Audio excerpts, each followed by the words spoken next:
Good evening, race fans, and welcome to another fantastic Sim Racing Network production of the Sim500 Monday Night Transervice Cup Series. Race number 7 finds us at Texas Motor Speedway, by far and away one of my favorite tracks. Don, alongside me tonight is Don Runkle Jr. We call him Uncle Runkle because he's such a nice guy. Down in the van tonight, bringing us these awesome pictures you will see, is going to be Aaron Grosskopf, and we have a guest speaker this evening. He's going to be doing our pit road reporting, and he'll be that guy that throws the microphone up into somebody's face like 2 seconds after they get into a wreck. Jared Como, say hi, boys. How you doing tonight? Hey, it's good to be here, guys. So, guys, we have one topic I really want to cover real quick, and it's a very important one. Our third place points runner, David Comstock, didn't make it into the server tonight. Didn't get here before the server was full, and that's going to hurt him in the points, Don. That's going to hurt him big time. Yeah, we were talking about pre-race. It's definitely going to hurt him. They only take the top 43 guys, and server filled up. He's not going to be able to have a chance to start, so it's definitely going to affect his points tonight. And I mean, I think they got a few dropped races, but this is still going to be a one that, I mean, it could have been a win, it could have been a top 5, could have been a good points night for him. Absolutely.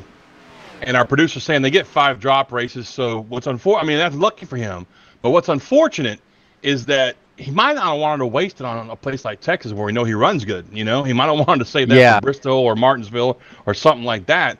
We have a 40 race season here, so this is going to put him in kind of a bind later on down the road at a track that he knows he's not all that great at. He's not going to have an available washout, so to speak.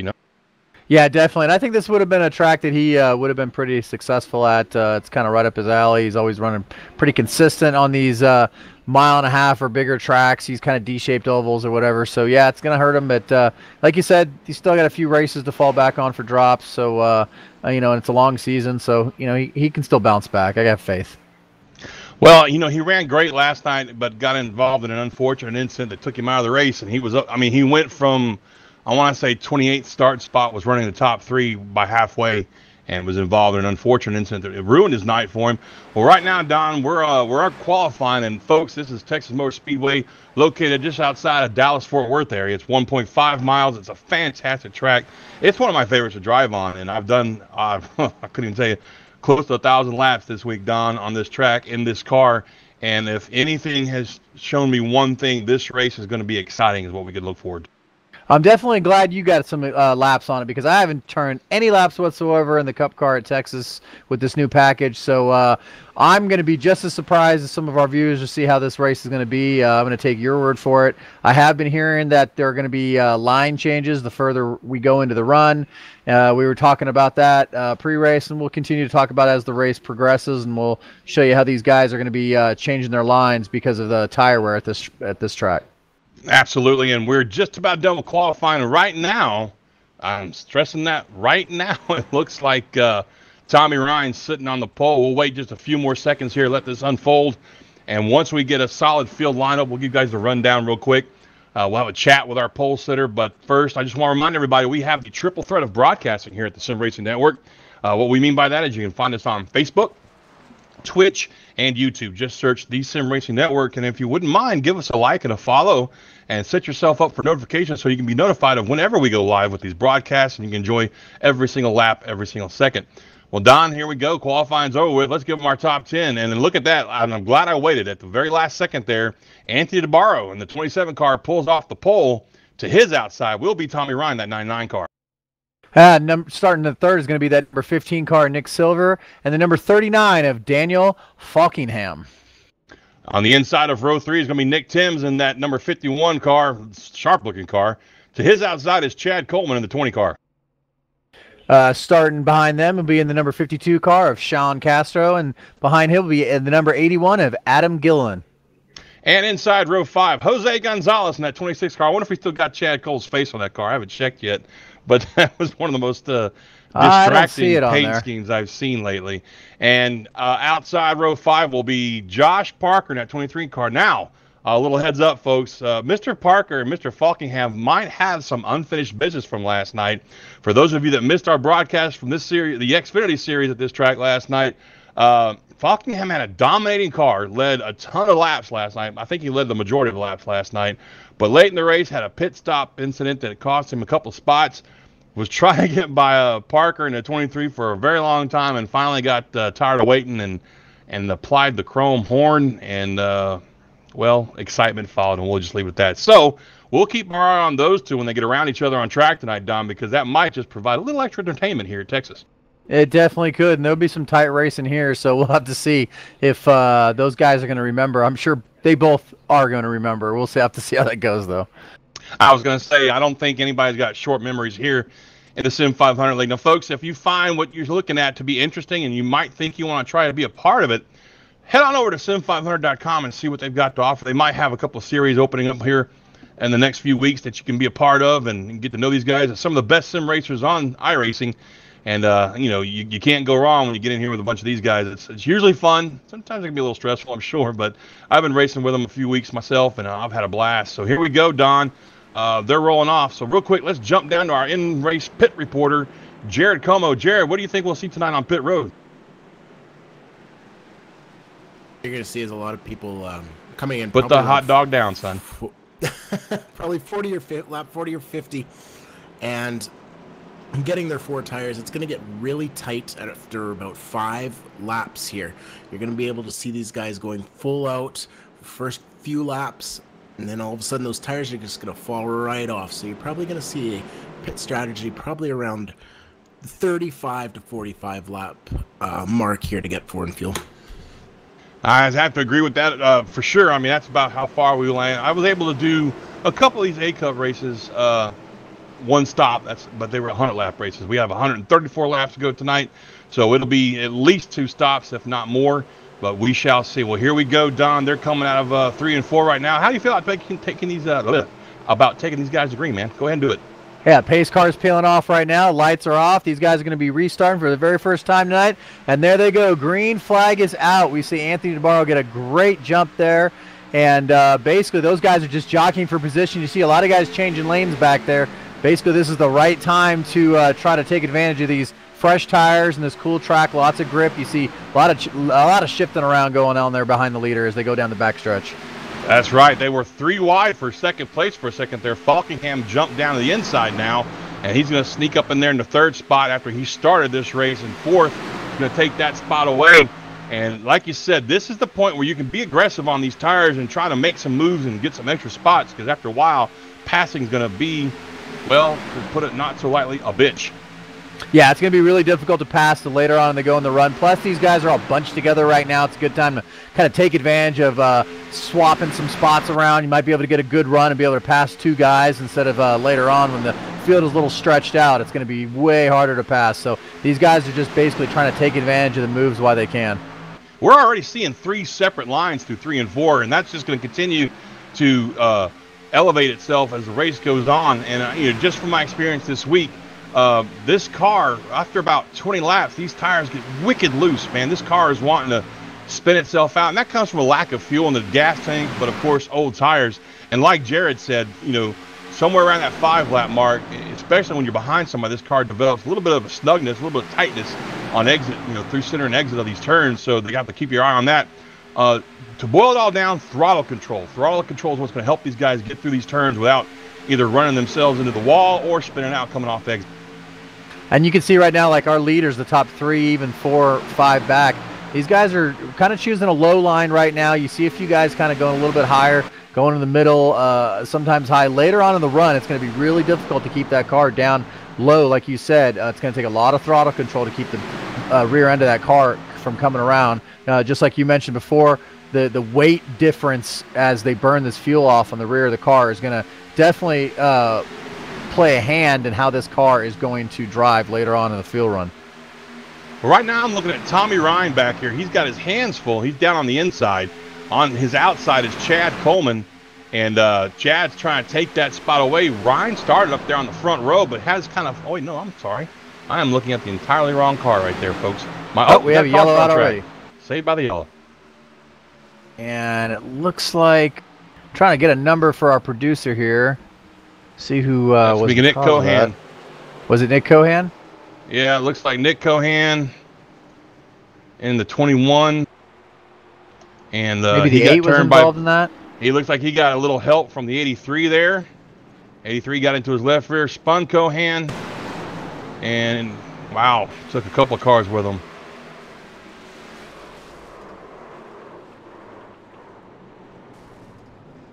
The 2 car of Mike Kelly's involved in that. That's unfortunate right there. So early in this race, a little too early for that kind of aggression. If you know you're not going to be cleared, I don't know. I'm not calling Barham out. I'm not saying it was his fault, but that could have probably gone a little bit differently there. Looks like the 2 car was involved. Glenn Campbell in the 44 was involved in that. Several cars behind them. Joey Jatina sneaks through there. I tell you what, he's got to be breathing a little sigh of relief there. He's had a pretty good streak going, Joey has, these last few weeks, but as of right there, he got a little bit of damage. I stand corrected. He got into the back of the 9 car right there. A lot of cars involved in this, so we're going to go ahead and let these guys get around here, and I'm not real sure what happened up front, but Gilliland. Oh, pits. That's what happened. Some people Pitting, yeah, everybody's on pit road right now. It looks like Gilliland, Casto stayed out. DeBarro went in. He's getting his pit stop done.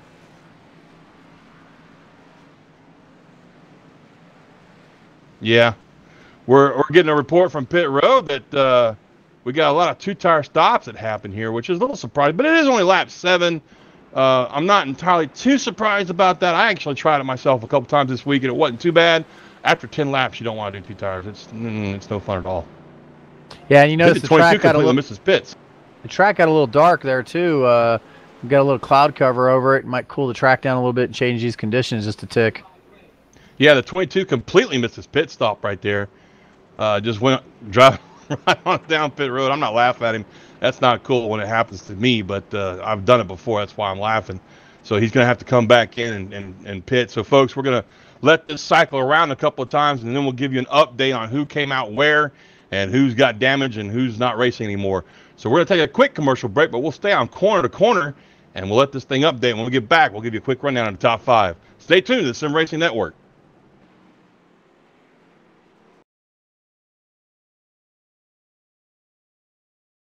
All right, Watson, let's analyze the chemicals in this cigarette smoke. Cadmium? Check. Formaldehyde? Check. Arsenic? Sir, isn't arsenic what they used in rat poison? Yeah. Rat poison. Oh, what was I thinking, sir? It's not like we're gonna smoke them. Neither will the rats. Tobacco is no joke. Cigarette smoke has over 7,000 chemicals. Learn more at thefactsnow.com.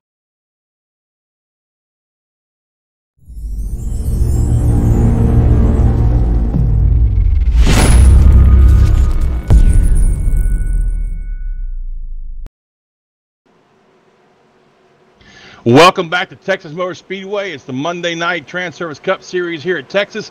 Taking the green, Don. Yeah, we got the pace car. Lights are off in the pace car. It's going to be pulling off here. We got Adam Gillen and Sean Castro in the lead there, leading them off. 1-2. Slows them down just a little bit, but they get going. Green flag is out. You can see these guys 2x2. Low line always gets the good jump there, so you see him. He's basically going to have his choice of whatever line he wants to go to into turn 1. And you see those guys are almost 3 wide back there. They're thinking about it.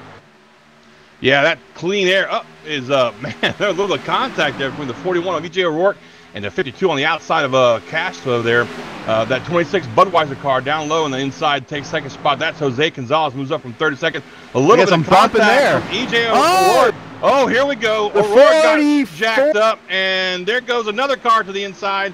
I think we're going to stay green, though. 2 cars on the inside in the grass, and we have no caution out on the track. Definitely had some help there. Definitely some bumpers being touched on that one. We got 3 wide further back in the field as they come down the backstretch. That was all a result. I don't think O'Rourke meant to get to the back of the 26. He just did. And then when he checked up, he got hit. And we had 4 or 5 cars ducking down to the inside there. Somebody got into the wall back there, it looks like. Man, craziness ensues when this thing on these restarts, man. But no caution. Yeah, no caution. It stays green. In the meantime, back up front, Adam Gilliland has his hands full now with 2 cars, the 26 behind him on his bumper. That's Jose Gonzalez and that Budweiser Dale Jr. throwback scheme. And now on the outside, you got Falkingham. They're going to make it 3 wide going on turn 3. And you see Jose Gonzalez looking on the inside there, and they're 3 wide right now. It's getting really tight conditions there. Jose on the inside, he's stuck his nose down in there. He's been doing that a couple of times for the last few laps, trying to get that position. still going to end up second. Didn't quite get the lead there, as Daniel's going to lead that one in the number 39 car. Falkingham's got another great run going tonight. He was really strong last night in that Xfinity run. He sweeps by the outside, takes 2 spots from third to first, and a little less than 1 lap. That's insane, but look at this. Jose down the inside. He has not given up yet, but right now, I'm going to be honest with you, it's going to be hard to get that pass made down the inside. And look, 3 wide behind them for third. Yeah, these guys are definitely taking advantage of the grip right now while they can. You see this battle for the lead right now. Jose's been on that inside line. He's been hugging that white line, just staying in there, trying to make the pass. He's been struggling to make that pass the last 2 laps now. He's probably going to feel his tires giving up just a little bit if he keeps trying to run that line down there as hard as he is. And you see the guys behind, they're still running 2 by 2 and sometimes still looking 3 wide back there, a couple rows back. You hit the nail on the head there. Gonzalez is going to wear those tires out trying to make that pass down the inside, especially against somebody like Falkingham. Falkingham used the middle of the high line last night and just dominated this track and this race, the Xfinity race, excuse me. So we should probably see a little bit more of that. And there he goes, pulling off to a nice little lead there, 2-3 car lead over Gonzalez. I think Gonzalez probably took the hint and said, look, I'm going to save what's left of my tires and see if I can get this thing to make it to the end of this run. In the meantime, back behind them, we're 2 wide for 5th place. That's between DeBarro and the 27, who did take 4 tires. And that's going to be Nick Timms in the 51 car, who also took 4 tires. So those guys are battling for 5th spot back there. Yeah, Nick Timms was pretty much bump drafting DeBarro there through that tri-oval, got into the corner. Almost looked like he got his back wheels off the ground just a little bit. He's trying to do everything he can to get by Anthony DeBarro right now. He's looking to dive inside again. Anthony DeBarro shuts that line down, dives inside also, kind of takes his line away. The further they go on this run, the harder it is going to be to pass. You're going to see a lot of guys starting to move up the track like you were talking about earlier. They're going to be searching for that grip now. I am just really impressed with how well the 26 car is making those 2 tires work for him, but it's starting to show that he only took 2 tires. He's losing ground. The second, he's about to lose ground. I'm sorry, he's losing ground to Valkian, about to lose 2nd place to Tommy Ryan up on the high side. Ryan's making that high side work for him there, Don, taking that 2nd spot away. Yeah, it looked like Jose didn't really give him too much grief trying to get by him there. I think he realizes his tires, he only got those 2 tires. He's not going to be able to hold him off too much. Pretty much these guys, I think they're just going to be in tire saving mode for a little bit. Further on back, though, you see these guys still battling side by side back there in, like, I think past 10th. Look like 12th and 13th. Those guys are really battling back there. Well, Nick Timms is losing ground. I don't know what happened to him there, but he's fallen into the clutches of Trey Edson there on the inside, and Edson's going to move up and take that spot away. So move Edson up to 6th spot, Timms back to 7th. And you're right, back behind them, we've got a hornet's nest going on, including the guy that we saw have a great run last night, got himself a top 3. That's Dwayne Vincent and the Tabasco Chevy, Carla, there I go again, the Chevy ZL1 Camaro. I was trying to rename these cars last night too, Don. Yeah, he's having a great run. I like that paint scheme. That's a really good-looking car. Really hot car there as he dives onto the inside to try to get that position away from the, what is that, the 81 of Adam right there. Yeah, Gilliland's definitely falling back. That's a direct result of not taking any tires at all. He's just he's struggling right now. He's on 19-lap old tires, so he's going to be starting to get real slick and trying just to hang on to that car. And back to Dwayne Vincent real quick. I like to say that he's a fellow Cajun. We got one on the wall. And he's spinning. That's Michael Keaton in the 7 car. Michael Keaton in the 7 car. We got more guys going around, and look like Keaton came back up the track. Man, that's going to be a big one.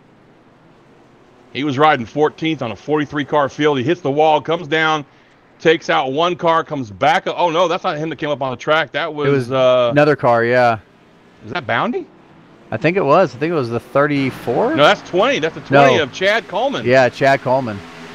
Currently riding 7th in points, but that's going to hurt him. See some of our points contenders, top 10-point contenders getting involved in this one.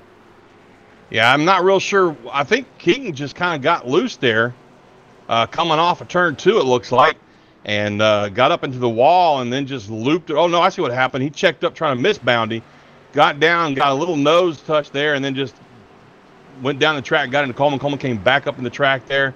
Wow, that was a scary moment for a lot of guys back there in the back of the pack. Yeah, it was already kind of a hornet's nest back there as it was. Those guys have been battling side by side, and then to have that happen just kind of some guys got involved that probably didn't want to be there at the time, and we see our leaders coming down pit road right now. Looks like pretty much everybody's going to be coming down pit road. Yes, indeed. Now we've touched on this so many times, Don. We saw it a lot last night. Mistakes on pit road have cost people the race so many times. Last night it didn't cost Falkingham. He was able to recover, but he did slide through his pits. I believe he and Parker were so busy playing mind games with each other, they both slipped through their pits at one point in time. Yeah, you definitely want to get onto pit road. You don't want to speed. You don't want to slide through your pit stall. That's the place where you're gonna. It's basically the easiest place to gain positions and lose positions is on pit road. Yeah. And it looks like everybody from where we're hearing the pit race reporter, everybody took 4 tires on that one. So Jared, are you telling me that everybody decided they want some rubber this time, buddy? Yeah, you know what? In that last restart, everybody kind of took note of the importance of tires after even just 5 laps. The lack of tires from Gilliland caused that massive checkup. Those cars going through the infield, the tri-oval. A lot of teams learned from that one restart alone, and I'm hearing nobody's going to be making that mistake again. That does not surprise me. Like I said, I tried the 2-tire thing. It really didn't work out too good for me. So, you know, it's no surprise there. Now, we've got a couple of guys. I don't know if they stayed out or they're just trying to get their lap back or what. That's the 46 cars up there. Is that the 46? I just see the green and yellow. Yeah, it's 46. Nick Hurd, yeah. That Days of Thunder car. Yeah, he's a lap down. I think these guys are just trying to get wave around. Yeah, absolutely. And that heavily damaged car that's right there next to him, that's Chad Coleman. Man, I just feel bad for Coleman. He's had a couple of bad luck breaks the last few weeks. Yeah, he definitely hasn't had the luck that he's needed. It's gone the other way. And, yeah, tonight's no different. That car, whole front end of that car is tore up, basically just trying to salvage the rest of the night. Maybe a few more of the cars can drop out. He can get a few more points on the night. Well, it looks like we started this race, 43 cars, and Bobby Wetzel, the 9 car, has pulled his behind the garage. Doy Woods is out, and now Josh Parker has dropped out of the race. So, attrition is taking its toll. Yeah, I've had a few wrecks tonight, and a couple guys in the wrong place, the wrong time. So we've had a few cars kind of discoing tonight because of that. A lot of damage, but you see Chad Coleman coming out pit road right now as he's peeling off, and I'm sure we're going to see a wave around here from that lap car, and these guys will all get sorted out here, and we'll get you a rundown real quick. Absolutely. So we're going to try and pull a 39 car in here real quick. Daniel Falkingham, who's once again having himself a great run tonight. I'm just trying to see him. Where is he? There he is. I got him. Daniel Falkingham, this is John up in the booth. How you doing, bud? Doing good. How about you? Well, I'd say you're doing better than good, my friend. That was a hell of a move on the outside to jump from 3rd to 1st on that last set of laps there, man. You're looking really strong again tonight, bud. Yeah, absolutely. I knew I had to try to get the move done. I just saw Adam was on old tires, and I know tires going to mean a lot, especially with this package. So, luckily I got to the outside. Luckily, I avoided the first incident on the first lap after the restart and got by that, and I was able to swoop around the outside and get ahead of Jose and keep the lead for this restart. So, everything's going good right now. All right, bud. We'll tighten them belts up and get ready. We're going back to green, bud. Yep, 10-4. Thank you, John. All right, folks. We're going to get this pace car off the track and get him out of our way, and here we go. Yeah, we just talked to our leader right there, Daniel. He's going to take these guys for the green flag. Pace car is peeling off right now. These guys are just waiting right there, and here they get going. Daniel gets a great start right there, getting on through the gears. He's going to move up the track a little bit. You're going to see these guys kind of battle for position back there. You're going to see some 3 wide, I bet, going into turn 1 right here behind Daniel. Absolutely, and there it is right there, man. I tell you what, it's a great feeling to have fresh rubber on this car, on this track right clean here air. At restart and clean air. But man, once these tires get some wear on them, it hurts. And look at it, they're drafting up the Falkingham on that outside line. It looks just like Daytona, man. You get the outside line all nose to tail, and they're trying to draft past the leader. And I mentioned that pre-race, Don. I mean, we got a wreck in the back. crash, Wreck in the big back. crash.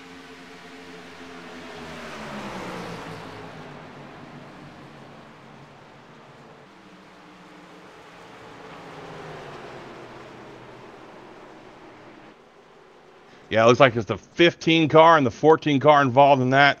That's just.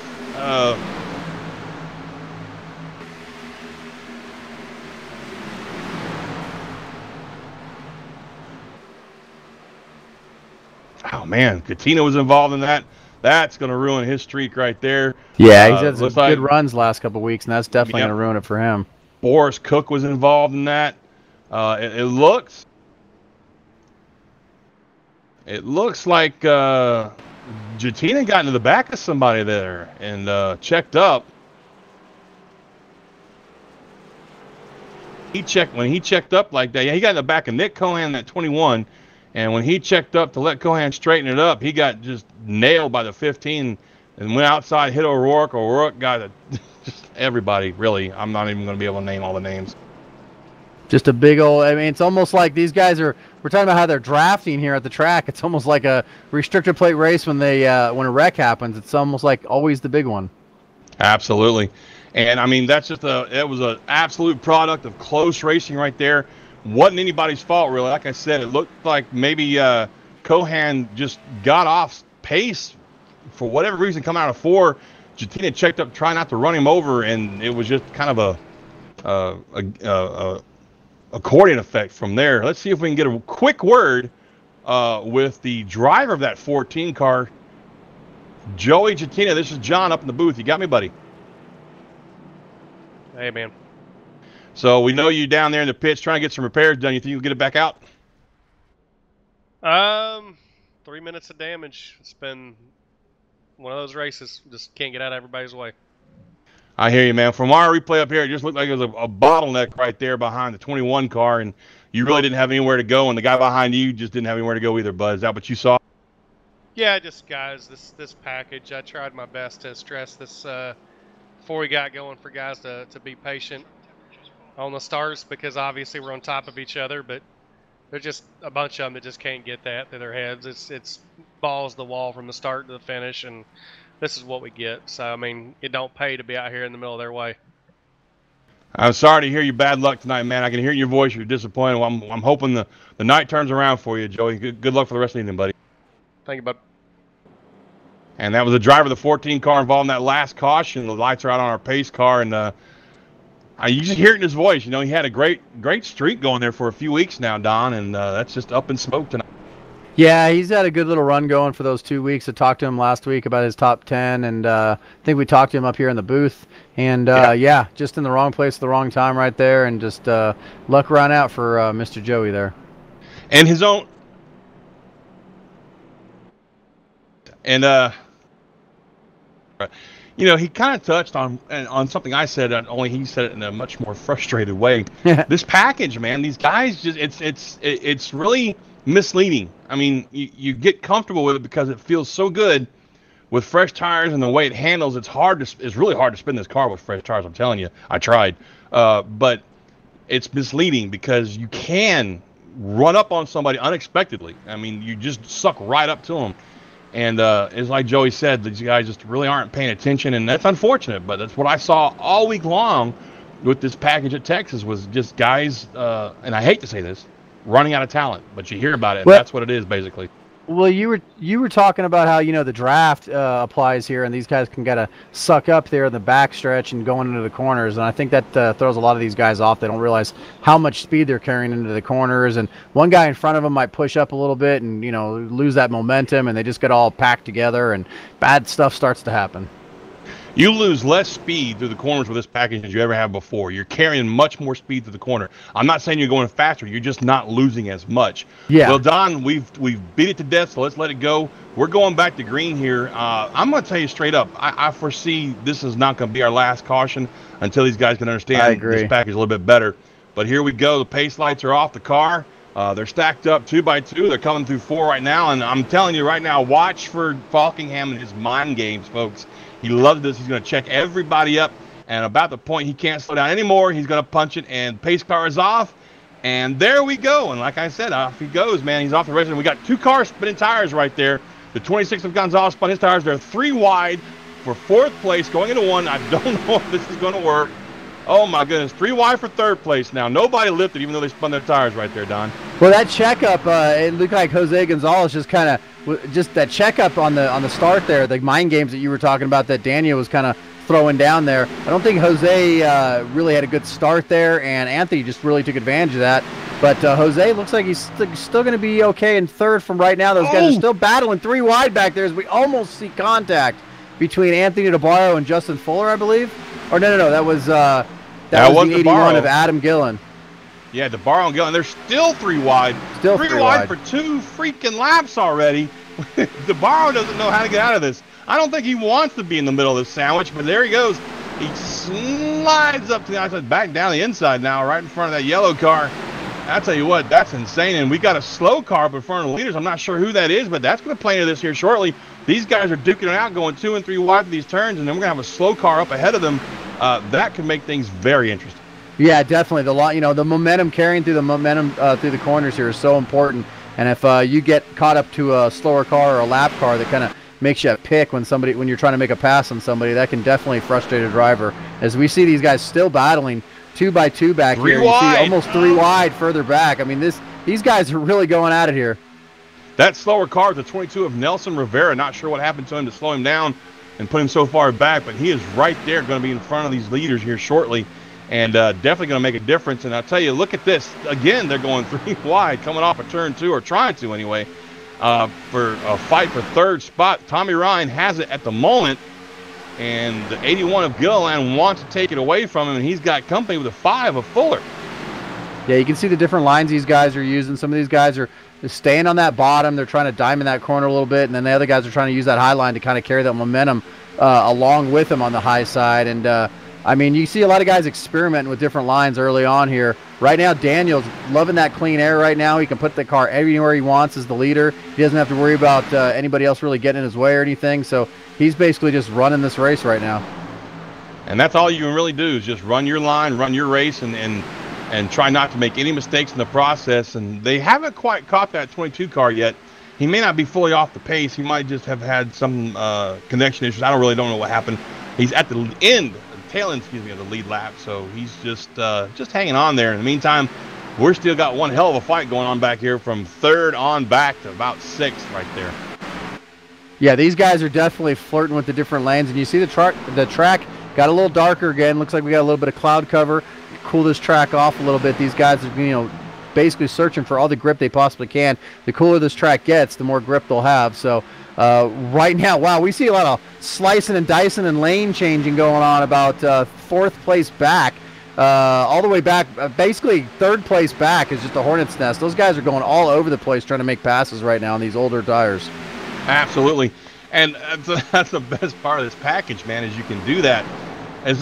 Really it boils down, and I'm sure Jared will back me up on this, throttle control. It's really put being dominant in this car back to being good with your throttle. Am I right, Jared? Oh yeah, absolutely. It's not about it's all about throttle control again. And I mean, the first 5 laps it's full on, but now that these guys are going again, you're going to start seeing these guys needing to lift and having to have an eggshell under their throttle just so that they don't get too tight. Absolutely, that's what I was referring to earlier in the race. That's what I mean by throttle control, folks. You've got to treat this throttle like you got an eggshell underneath it. I think Junior Johnson was the first one to ever say that to somebody, and it's true, because this car, even though it's down on horsepower, you can still break those tires loose if you just romp on it long enough later into the run, especially coming off turn 4. I found that out the hard way a couple times, Don. If you get on that gas too hard on exit of 4, you're going for a spin, guaranteed. Yeah, I'm watching right now. I'm watching Anthony DeBarro. Looks like he's struggling a little bit. I see him lose. He's lost a couple spots in the last couple laps as we see the number 51 of Nick Timms dive below him, try to get another spot from him. But I don't know if he just wore out his tires or if he's just struggling right now. But I think we're going to see a lot of guys kind of seeing who took care of their tires and who hasn't, because we're starting to get to that point now where tire wear is starting to come into account for these guys in this setup. Yeah, let's see. We've been on track now since the last caution. We've been on track for about 10 laps, almost 10 laps now, coming around to take about the 10th lap on green. So yeah, your tires are starting to get what Jared said earlier, going to be getting tight. and they're going to be tight for about 2 or 3 more laps, maybe 4 laps. And the closer you are behind somebody, the tighter that car is going to feel to you. But then, that's when the fun starts. About 15, 20 laps later, then it gets slick. Then it gets, slippery and loose, and you've got no fuel in the back of the car to weigh that back end down, and then it's wanting to pass up the front end, and that's when the fun begins. Yeah, definitely. That's when you're going to see the guys kind of changing lines. You're going to see the guys that can keep that car on the low side. See those guys when we were talking about pre-race. You're going to see guys slowly kind of going up the track a little bit. Using that middle to higher line. The more air they get on their tires. Absolutely. Back up front though, Falkingham is still leading this race. He's got about 0.4 of a second lead over Gonzalez in second place. Adam Gilliland still rides right there in third place, on the bump basically of Gonzalez. In the middle line there through 3 and 4, and way up high in the middle. Way up high in 3 and 4 is Tommy Ryan in fourth place, and Fuller behind him in fifth place. And we're seeing it now, like you said, Don, all kinds of different lines and turns where these guys looking for a place where their car handles the best. Yeah, they're just searching for grip. These guys are just basically just trying to figure out where the best line that they can drive the car and get the most speed out of it. As we see, we see Jose Gonzalez right now. Looks like he's about to lose second place right now from the 81 of Adam. Yeah, I was watching Gilliland. He wasn't pushing his car too hard this run. He pushed really hard last run. We saw him fade a little bit. And he came in, got him some. But look at that. Gonzalez is not going to give that spot up without a bit of a fight. And he's right there tucked into the bumper. He's going to try and make the pass down low. I'm going to tell you right now, it's not going to happen down low. Passing low at this stage in the run, it's entirely too difficult. You're putting too much wear in that right front. And you see it right there. Gilliland leads him behind. Yeah. Ryan takes that spot. Ryan pulls right up on that back bumper. The 81's what we were talking about earlier, the way these cars suck up to each other, especially when you don't lose quite as much momentum. But what this does, all this tangoing with each other back here, dancing with each other for second, third, and fourth. Look at Falkingham's lead now. Yeah, he's got his lead. It just keeps growing and growing. He's almost to a second on second place there. He's about 0.7 seconds last lap ahead of second place. Oh, and as I say that, the caution comes out on the track. Oh, my. Indeed it does. Let's see if we can find a number for our producer to zoom in. And it looks like Keaton again. I see Keaton flipping down the front stretch. Oh, my goodness. Oh, my goodness. Oh, he just lost it. He just flat out lost it coming off of 4. And that's what I was talking about right there. Look at that. He's going to get loose, corrects it into the wall, and that's a glitch. I don't think I've seen that yet. Wow, I don't mean to laugh at somebody's misfortune, but that fence grabbed him, picked him up, and body slammed him. Yeah, it does that every now and then. It just it'll pick you up and toss you out. That fence went WWE and that poor guy. Somebody call the cops. Oh my goodness. Well, here we go. Who wants to bet anybody going to take 2 tires this time? I don't think anybody's going to be taking 2 tires. I think we're going to see a 4-tire stops there, as Jared has talked about before. I don't think anybody's going to make that mistake again. Yeah. We're gonna throw it down to Jared here in a minute, and he's gonna give us he's gonna get a walkthrough for us, if you will, on pit road. He's gonna go find somebody. I'm not real sure. That boy's running his butt off tonight, up and down pit road, talking to people. So we'll let him find somebody real quick. Here come our leaders down pit road, and once again, Don, we're gonna have to keep our eyes on these guys. And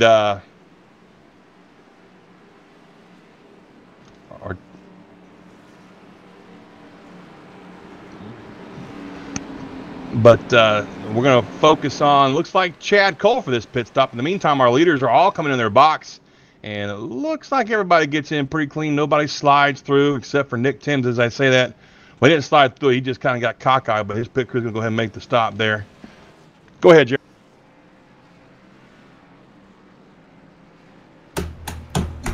Yeah, it looks like a whole bunch of people here taking 4 tires, obviously. One thing that I've noticed that after those last few laps, about 5-6 laps afterwards, that's when the tire savers really start to shine.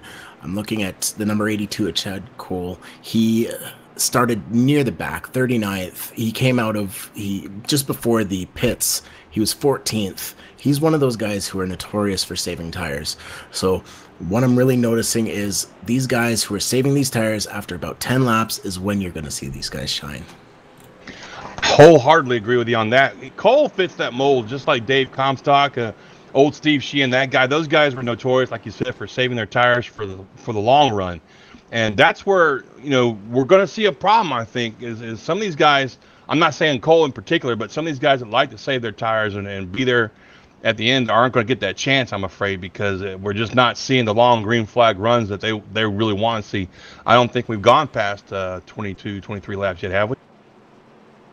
I'm not really sure. I think, I think what you're saying, you're right. These guys are the kind of guys, like you were saying, Comstock, who unfortunately wasn't here. We've addressed that earlier, but Chad Cole, he's one, like you said, he's one of those guys that knows how to take care of his race car, knows how to take care of his stuff throughout the night. But if we don't get long green flag runs, that's really not going to fall into their game plan. Yeah, I was just hearing from Jared that we've only had 15 total full speed laps. That's the longest run we've had. And that's not where guys like Comstock and Cole shine. They shine 25, 30 lap, a whole fuel run even. So, and then on the other side of that coin, though, Don, you've got guys like Daniel Falkham. He's good both ways. Daniel can be aggressive, but can also take care of his tires. He's one of those guys that likes to be aggressive on the very drop of the flag, try to keep his lead if he's got it, try to get it if he doesn't. And then after about 5 laps, he doesn't, he lessens off the throttle a little bit and takes it easy and just waits for his turn. We saw it a lot last night with him, especially when he was trying to get around the 23 of Josh Parker. He let Parker go for a little while and then reeled him in, and well, history was made after that. But so we're going to see what happens. We got a lot of wave around cars, and once these wave around cars go, folks, we'll give you a quick run of the top 10. Yeah, definitely. Daniel's definitely methodical about that. Once he gets the lead, he doesn't want to give it up, and I'm sure he'd love to be able to win tonight just like he did last night, be able to make it 2 in a row, kind of sweep it, so to say. As we see, pace car, the lights on the pace car are out, and these guys are going to be going back to green here very shortly as we see them going down the backstretch here. These guys are all on fresh tires now. We're going to see I think we're going to see a lot of aggressive moves because, like we said, when these guys have these fresh tires, they're going to take advantage of all the grip that they can possibly make use of.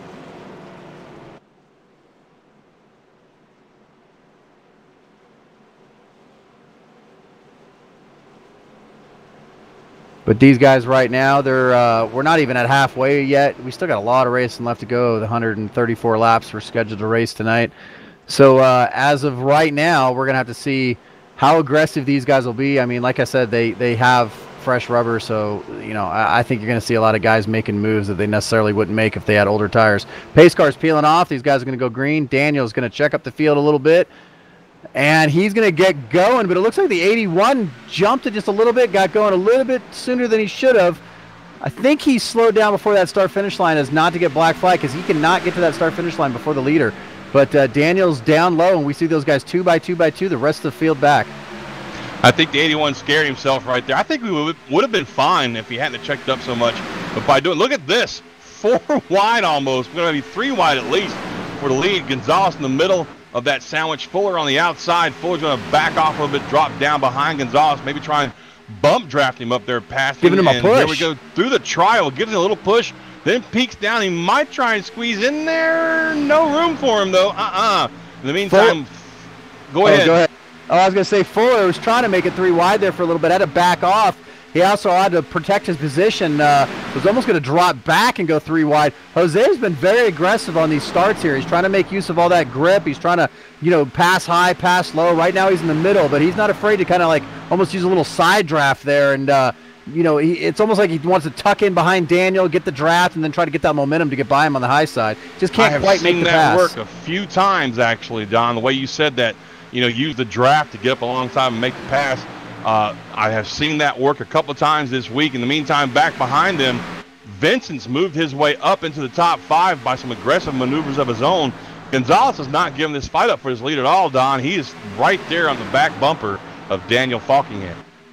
He lost a little bit of momentum on that last try, but you'll see he'll go down low, he'll duck in behind Daniel, get that momentum, and then he just tried to do it there. Almost like kind of a slingshot maneuver to go around, but he just can't quite make the pass. And he's also got to worry about Justin Fuller behind him, who's basically trying to pull the same move on him.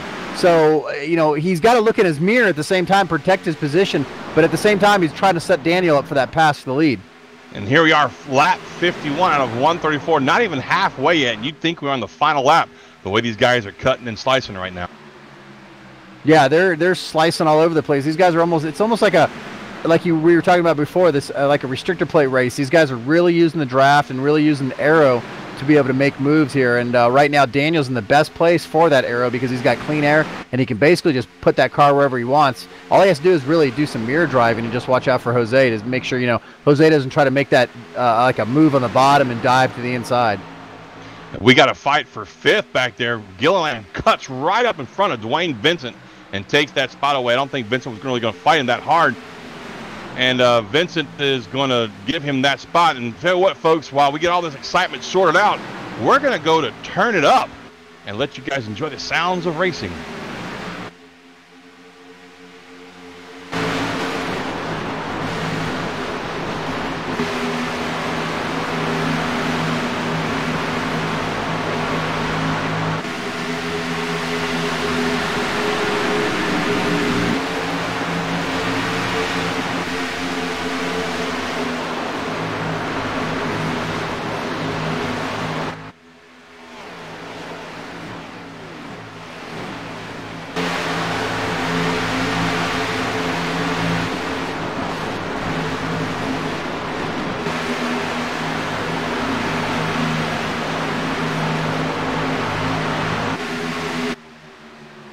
That turned up some kind of awesome right there, ain't it, Don? Yeah, definitely. I love being able to listen to those race cars fly by and this tight pack that these guys are in, because these guys are definitely still battling side by side. I mean, it's a lot of close racing going on. What are you eating over there, man? What am I eating? Nothing. Yeah. You sure about that? I'm positive. Damn, that sounded like you had a mouthful of something going on. Oh, never mind. I'm sorry if I'm treading on, private ice here. Anyway. I'm sorry, folks, if I haven't been my usual jovial self. I'm feeling a little under the weather tonight, so if I duck out for a while, good old Jared Como down there might take my place. But I'm going to try and stick it out with you for the remainder of the night because this is just too exciting to walk away from, Don.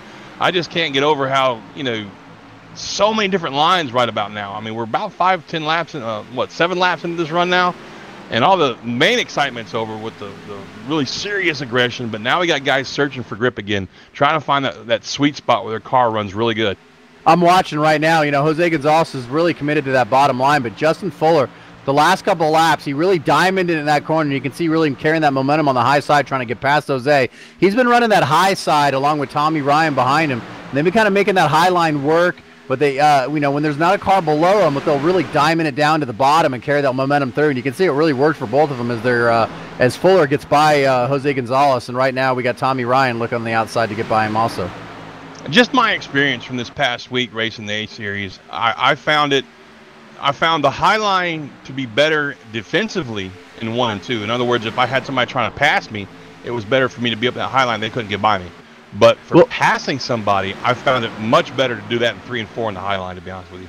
Yeah, I can see that. I can see that you can be able to carry the momentum more in 3 and 4, and it almost looks like your car kind of gets bound up a little bit on the low side there. You don't want it to push up, especially if there's somebody up next to you. You really can't. The car can't kind of slide up the track when it comes off the corner to be able to carry that speed. So I think it kind of bounds the car up just a little bit.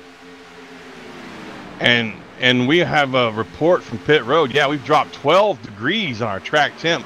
It was 115 about 19 laps ago. It's now down to 103, 102 now as I'm speaking. And another thing I want to point out is we are seeing the 26 car of Gonzalez has fallen from 2nd to 5th in a matter of 5 laps. And I think, Don, he probably overdid them tires a little bit. They're a little well done now. I agree. I think early on the run he might have been battling too much there with Daniel trying to get that position for the lead. And now he's paying the price for it and kind of falling back. And also, you're talking about the temperature change in the track. A lot of guys are, looks like it's kind of changing the way a lot of these guys are driving right now because the track has gotten so much cooler. Even though we're on old tires, the track being cooler still gives them a lot more grip. So just like you can see behind Jose right now, you see passes trying to be made at the bottom of the track right now.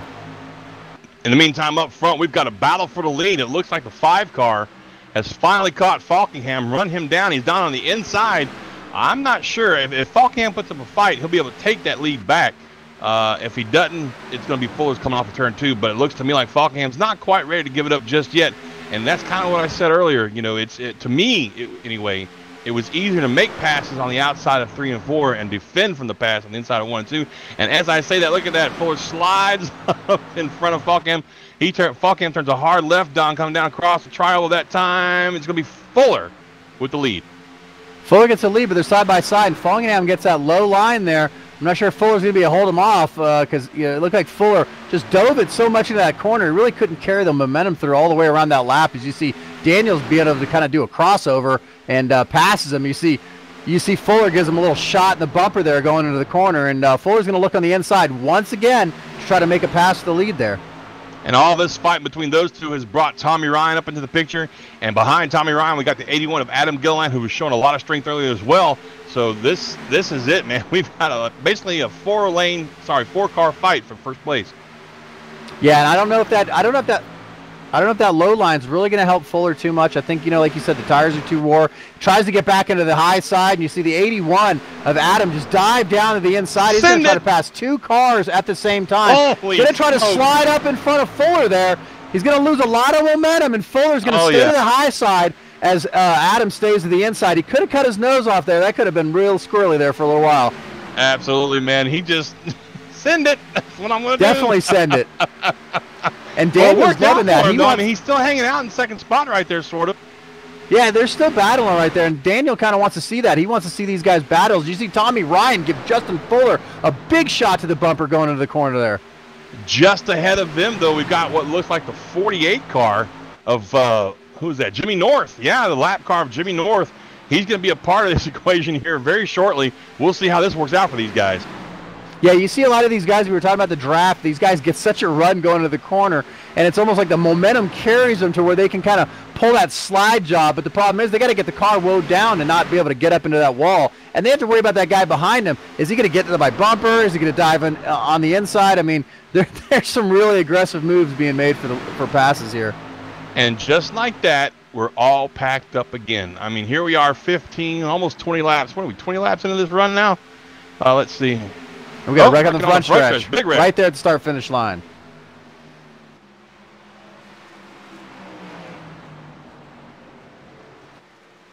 The 34 of Sean Boundy is involved.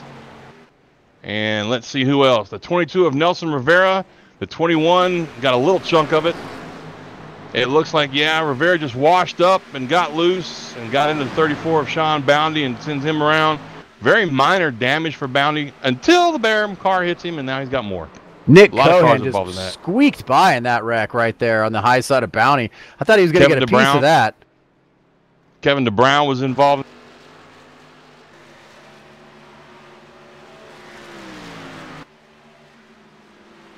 All right. Man, that got a lot of cars involved in it there, man.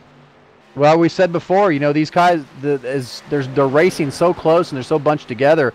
One car gets turned around, gets loose, hits the wall, checks everybody up. It's really, the track can get blocked really quick, and it's kind of hard to avoid it when you're carrying this kind of speed through these corners here. Absolutely. Well, here we go. More pit stop.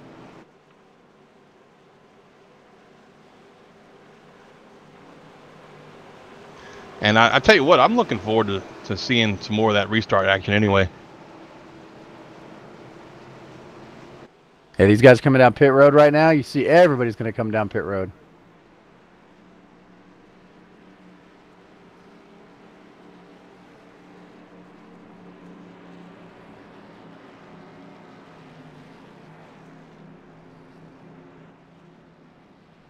We got some technical difficulties with our guy down on pit road there. But I did see this. Fuller slipped through his pit box right there. That's going to cost him a couple seconds on track at least. Maybe not too much because he got back pretty quickly, but you don't want to make mistakes like that when you're leading. Barham got through his pit box also. Yeah, we see. It looks like Daniel Foggingham is going to be able to come out. He looks like he's going to come out on pit road first, followed by Fuller, binding any pit stop penalties or anything. Looked like they pretty much came on and off pit road pretty clean there. So Daniel's right where he wants to be in that clean air, in that lead position for these restarts. I tell you what, this is turning out to be, not a snooze fest at all. I mean, these restarts are just tremendous.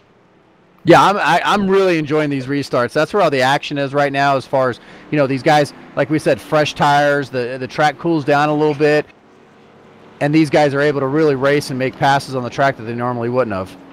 Absolutely. Well, that last incident involved quite a few cars. Not real sure how many of them would get back on track. But we started this race, Don, with 43, and it looks like we still have Looks like we got 37, 38, 39 cars on, no, 38 cars on track. Yeah, and 33 of them looks like on the lead lap right now. Looks like Joey Gattina is our first car a lap down. I'm not sure if he's going to get the lucky dog this time or if he's going to be set up for that next time. He's got a lot of damage still from an incident he was involved in earlier. That's really, I'm always pulling for Joey. He's such a nice guy, you know, and to see him go through that is unfortunate. But I believe Michael Keaton is just now out of the, he's out of the infield carrier center. Michael, this is John up in the booth, man. How you doing, bud?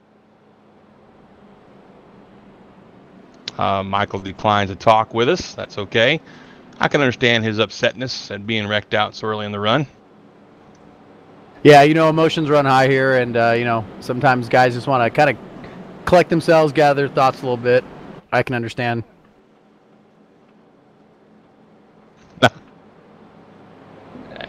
Yeah, Bounty won't stay where he's at. Trust me, he just missed his pit stop. He's coming back in. Our producer's like, why is Bounty leading this race? Here he comes. Yeah, he might have, you know, just missed his pit stall, misjudged it, sped, who knows. And, yeah, he's going to come back down pit road, get his car serviced, and fall to the back of the field there as we see Daniel Falkingham in the lead, and Adam Gillen's going to be next to him on the high side on this restart.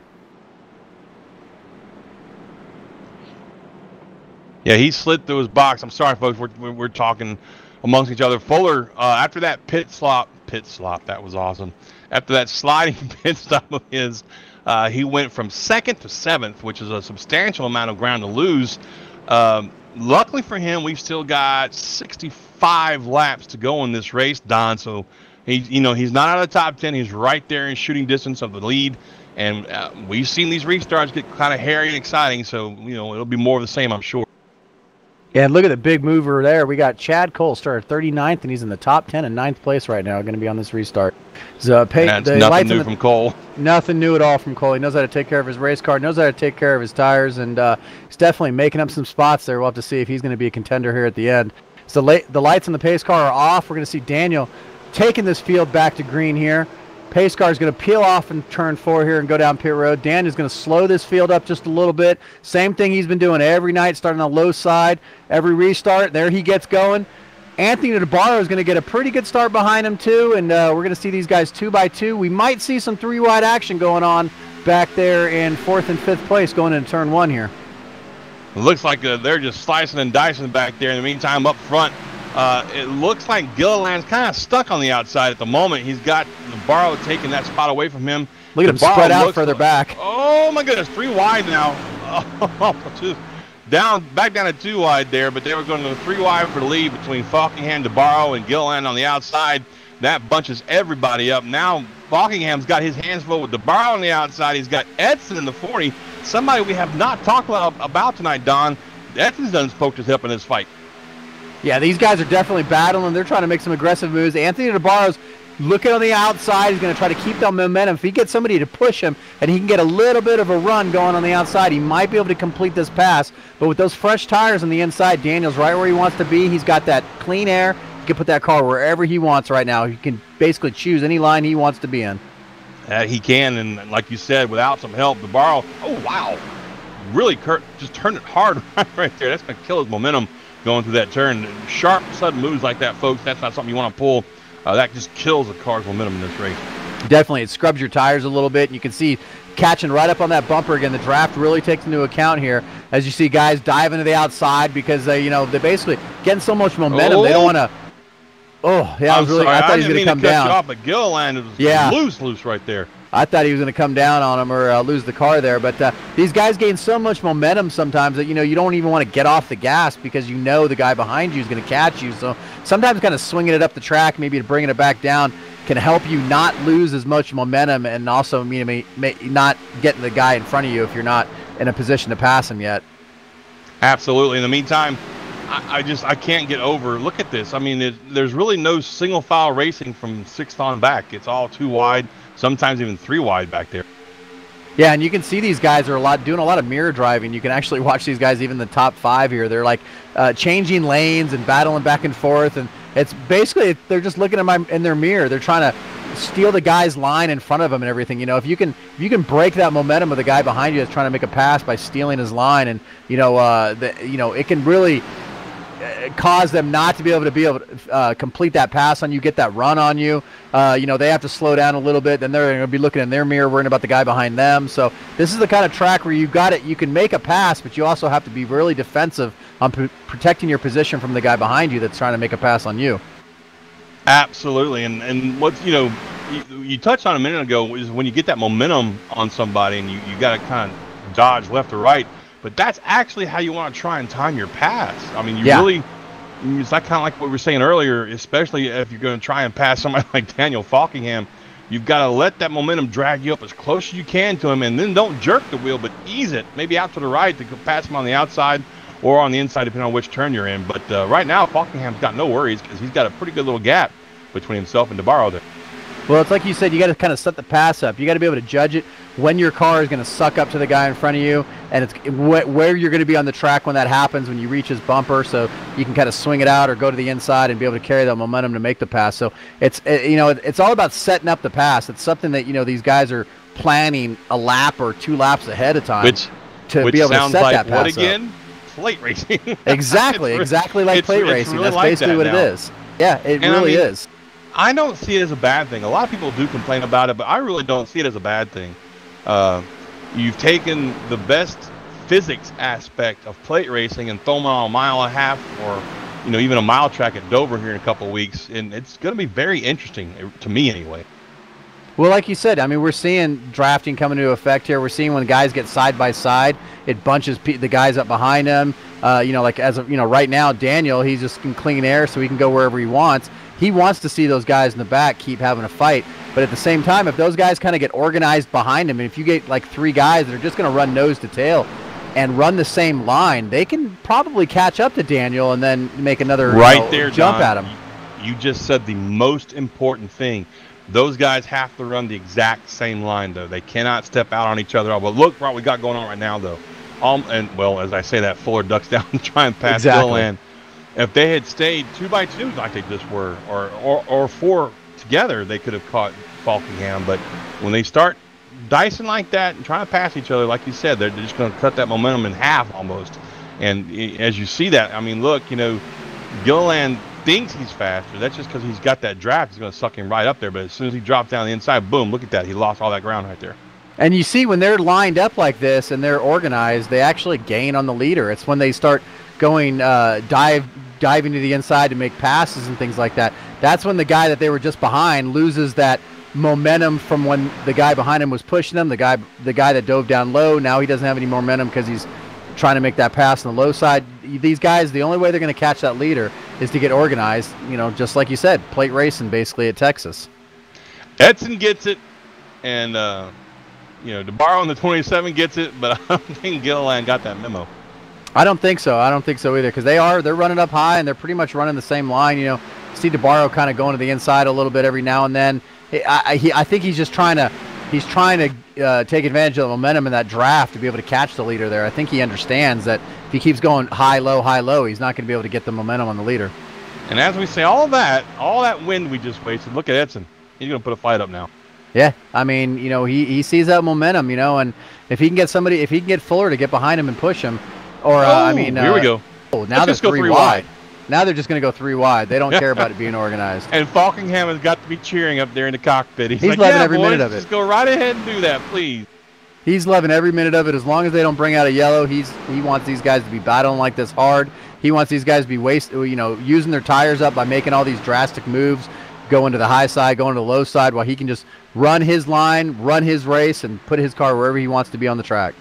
Absolutely. And whoa, look at that. Edson put a nose to Gilliland. Gilliland got very loose right there, but saves it. Now, we saw that with Josh Parker last night. But, man, for Gilliland to make that kind of a save going down in the turns, outstanding. He's going to lose a lot of positions there, but at least he's still going in a straight line. Yeah, he was completely sideways, and that was a great save on his part. He kept it down the apron, was able to catch a gear, get back on the track, and keep that car going. I'm sure his tires are not going to be too happy about that, but at least he saved that race car, and if we get a long green flag run here, he's probably not going to be liking that with his tires being flat spotted, but at least that car is not in the wall right now. Absolutely. He drops from 3rd to 8th right there. That's, it's not great, but if this thing goes green long enough, I think he'll make a fine recovery. So let's give you a quick top 10, folks, while we have a little break in the action.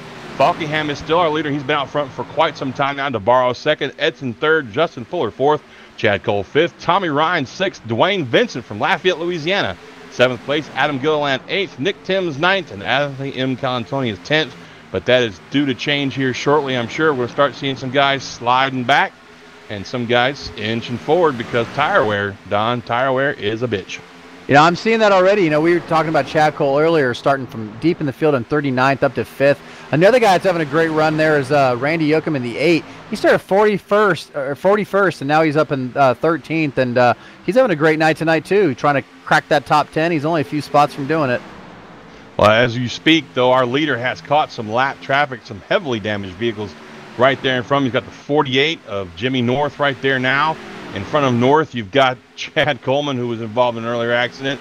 So we'll see how they dice their way through this lap traffic and see if maybe DeBarro can take advantage of these guys and try to inch his way just a little bit closer to that bumper of Falkingham. I mean, he might be able to use a little bit of a draft, but I think these lap cars are pretty much going to stay high and get out of the way. They know that they're either damaged or they're slower than these leaders, so they're just pretty much going to stay out of the way, I think. I don't, unless they really get 2 or 3 wide with these lap cars, I don't think it's going to hurt these leaders too much. As you see, Daniel pretty much made quick work of those guys. So did DeBarro and Fuller. Yes, indeed they did. And I'm sorry, folks, I had a pit reporter whispering in my ear there. Hold on, Jared, what was that? Well, I just saw Chad Cole. Some of these guys up front, they're using the draft of these lapped cars, even for just 3-4 seconds through the corners. They're using these drafts to slingshot, and I saw Chad Cole just right on the bumper there of Trey Edson, and it just goes to show you again, Chad Cole is notorious for saving his tires, and just having a little bit of draft is going to make a huge difference at the end of the night. Absolutely agree with you there, Jared. Fine observation there, and 100% on. I mean, and Cole was one of the guys I talked to. I don't think he was real happy with this package at first, but tonight he is definitely using it to his advantage. Yeah, and he's the guy that's like, he's the guy that finds every little bit of speed out of his race car. He's very methodical about, the different lines he runs. He's not afraid to try to put the race car, on the high side, low side, middle. He'll use different lines to try to get every bit of speed out of that car. He takes care of his car. It's pretty clean tonight, except for some rubber all over that Transervice Ford there. But yeah, he's definitely having a good night. Top 5, started 39th. He's trying to get himself a podium there. Maybe be able to get a win. Good points night for him tonight if he keeps it up. Well, they've cleared lap traffic, and now they're back out in clean air. Falkingham just threw down a 30.7, the fastest lap of that lap. He ain't messing around, man. No, he's definitely not. He's got just a little under a second lead on those guys behind him. Like you said, he's got that clean air. He can put that car anywhere he wants. And those guys that are behind him, Anthony DeBarro, Justin Fuller, and Trey Edson, they're all racing each other for position. They're all mirror driving. They're all doing different lines, putting their cars in different places. So it's going to slow them down a little bit. It's going to wear their tires a little bit more. And we're coming up here on the closing laps. We're on lap 92 of 134. We're getting really low here. I don't think these guys from my pit reporter, I believe he said they're not going to be able to make it. So if these guys do not get a yellow, we're definitely going to have to see some green flag stops. Well, that's lap 92 in the books. 93 starting now. That's 22 laps on tires. Tires are starting to get slick. We've already seen one guy, Kevin DeBrown, duck into the pits. He's on pit road now, getting some tires and fuel. So some of these guys have had enough. They want tires now. We'll see. I'm willing to bet, though, most of the guys at the top 10 are going to milk this thing as far as they can. If it goes fuel run, so be it, or until the caution comes out, one or the other. Yeah, I wouldn't be surprised to see Daniel stay out until, he basically runs it dry. He's going to, hope for a yellow, maybe, or maybe he wants to see this thing go green to the end.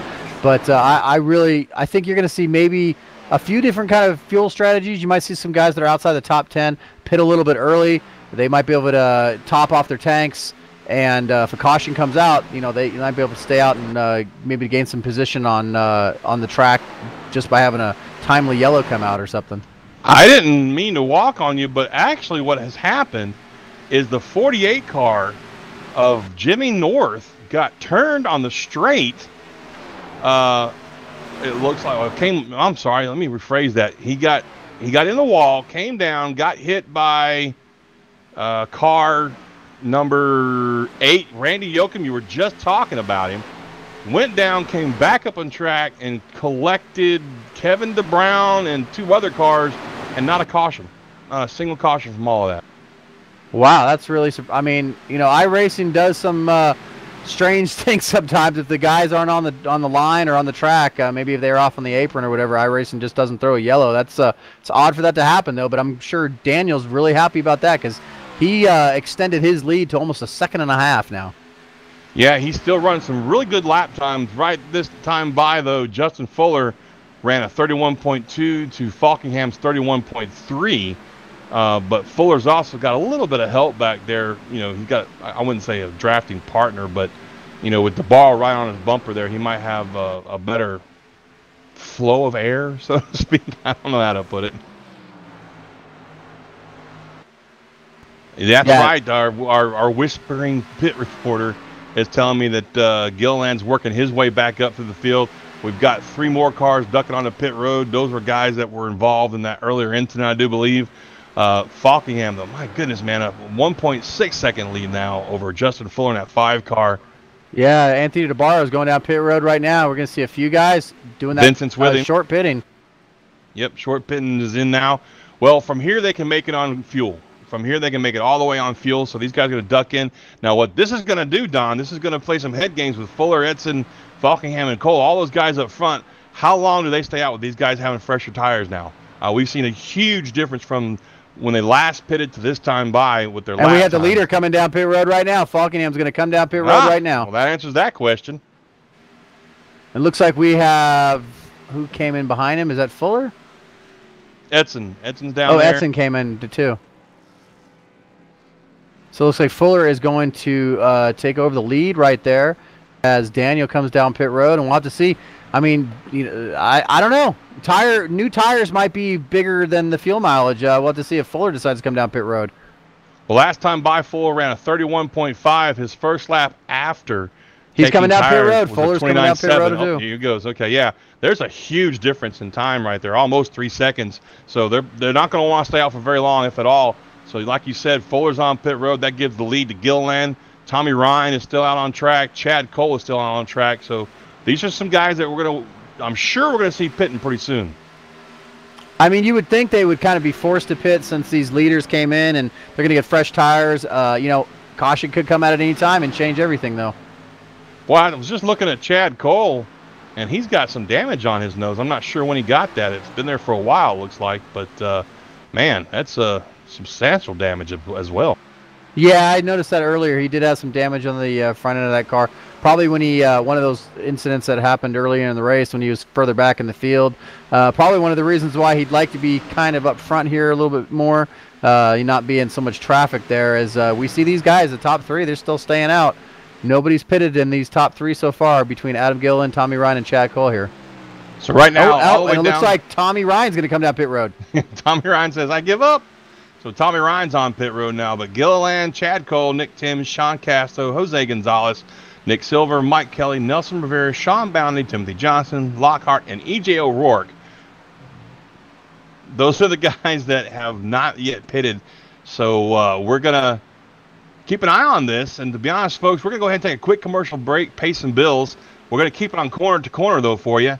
And that way you won't miss any of this action. If anything happens while we're gone, we'll bring it right back. But in the meantime, we're going to take a quick commercial break. Stay tuned to the Sim Racing Network. We shall return.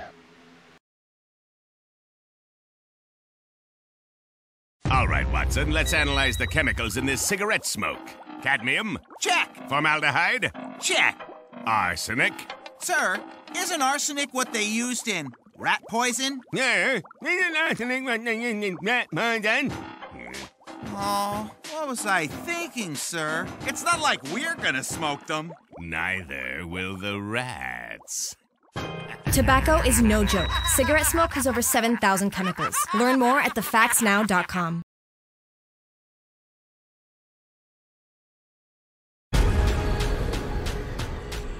the most realistic online racing sim ever made. This is iRacing. Detailed laser scan tracks, fully dynamic real world cars, and over 50 series to choose from. 6 online world championships offering over $100,000 in annual prizes. This is the original esport racing game. This is iRacing.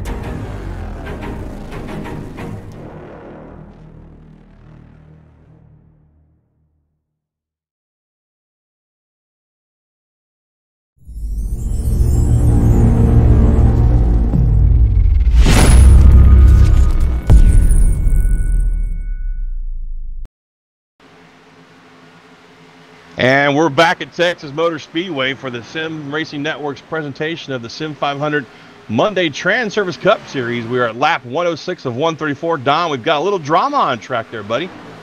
Yeah, we got some guys that are still out, haven't pitted yet. Adam Gillen's still out on this run. He's not going to have enough to make it to the end, so these guys are actually betting on a caution here. We got, is that Chad Cole that came down pit road? Yep, I do Chad believe it is. Cole's Chad now Cole, on pit our road. second place car, has gone down pit road. He's making a stop currently. The only thing I can see, well, maybe for Cole, I think Gilliland is just constantly digging Change for a the lead bigger here, hole too. for himself. Yeah, Nick Timms has finally chased down Gilliland, but Oh, no, sorry, that was a different car. I'm my sorry. bad. Yeah, I've got some bad information there. Thank Yeah, you, my bad. Don. That was my fault. All right, but what I see possibly happening is if Chad Cole gets through his pit stops okay and gets back on track, and takes care of his tires like we've seen him doing all race long, he might be able to unlap himself later on during this run if this goes green the rest of the way. I don't think he'll get a top 10 out of this, but he'll probably be able to unlap himself at least. I mean, these guys right now, I mean, their laps are closing in, and he doesn't have a whole lot of time. Some of those guys that already pitted, you know, they're going to have older tires than guys like Chad Cole that just came out of the pits. You know, Anthony DeBarro, we saw him pit earlier. He's currently in 14th right now. So, I don't know. We're just going to have to see how this works out for some of these guys here. Well, still yet to pit. It looks to me like it's Nick Gilliland, Silver's coming down pit road. Nick Timms, Sean Casto, Sean Boundy, Johnston, and Jonathan Lockhart. Those are the guys that have. Yeah, guys. Go ahead, Jared. One thing that I'm noticing, I mean, like you're saying that these guys have been out for a lot longer. I'm just looking at Anthony's DeBarro's laps here, and he's already been out on these tires for looks like 10, 11 laps already. Chad Cole is on brand spanking new rubber. We saw what tires do earlier in the race when you have these 10-lap tires on. I bet you if a caution were to come out in the next 5 laps, Cole stays in, Cole stays out, everybody else goes and gets rubber. That's a possibility, Jared. I won't disagree with you on that at all. We've seen some insane strategies in the past here. In the meantime, it looks like Nick Timms. Is it Timms or Thames? Anybody want to help me out with that? Timms. It is Nick Timms. Okay, I just want to make sure I'm. Yeah, exactly. That's what I thought. He is on pit road now, so we've only got 5 cars left on track. I'm sorry, no, 4. Falkingham's catching these guys. He's already back in the lead lap, and he's only 20 seconds behind and closing at a high rate of speed right now on Gilliland. Yeah, he's already back in 5th again. Yeah, I think Gilliland, he realizes he dug a pretty deep hole here, and he's just going to go and see what happens. You know, I think it's one of those kind of things where he's gone so far now. He's kind of made his bed. He just has to lie in it. He just has to see how this works out for him. And he's picked a strategy. He just has to see how it plays out. Absolutely. And I tell you, I feel bad for the guy. He's been looking to try and change his luck lately in the last few weeks, and he's got a great run going. He's been in the top 10 most of this race, but I think this pit strategy is going to wind up hurting him more than helping him. And, you know, I'm looking, this might be the race for the lead here right now. You know, Justin Fuller and Daniel Falkingham, they're really battling right here for 5th and 6th. These are the first guys that basically pitted as the leaders, you know. Adam Gillen, Sean Casto, Sean Bounty, Timothy Johnson, they are all on still old tires. So, you know, this could be the battle for the lead here between these two guys.